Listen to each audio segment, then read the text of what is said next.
সত্যিই হাস্যকর। সামান্য জল ছেড়ে দিলে বন্যায় ভেসে যায় যে দেশ, সে দেশের সঙ্গে যুদ্ধ করতে হয় না। এটা ইউনূস বাবুকে প্রথম বুঝতে হবে, এটা যুদ্ধ, এটা খেলা নয়।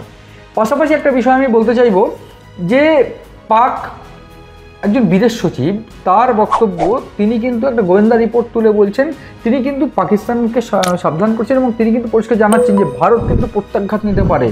ভারত 24 থেকে 36 ঘন্টার মধ্যে প্রত্যাঘাত নিতে পারে, সেটা তিনি গতকাল বলেছেন। ফলে একটা বিষয় কিন্তু স্পষ্ট হচ্ছে, কোথাও গিয়ে কি আজ রাতেই প্রত্যাঘাত। বিভিন্ন জায়গায় কিন্তু সেনাবাহিনীতে সক্রিয়তা বেড়েছে। কাশ্মীর, উড়ি, বিভিন্ন সেক্টর, পুঞ্চ, রাজৌরি, বিভিন্ন সেক্টরে কিন্তু সেনাবাহিনীর পরিমাণ বেড়েছে। সেনা কিন্তু ঘিরতে শুরু করে দিয়েছে। তো একটা প্রসঙ্গ উঠছে যে পাক অধিকৃত কাশ্মীর পিওকে সেটা কি দখলের পথে, মানে সেটা কি দখল করা হবে? আমরা দেখেছি বিদেশমন্ত্রী এস জয়শঙ্করকে বলতে শোনা গিয়েছে বেশ কয়েকদিন আগেও যে পাক অধিকৃত কাশ্মীর দখল করলেই সমস্যার সমাধান হয়ে যাবে। তো এই যদি পরিস্থিতি হয়, সেক্ষেত্রে কি পাক অধিকৃত কাশ্মীর দখল করে নিতে চাইছে ভারত, বা দখল কিন্তু সেটা কি আজ রাতেই?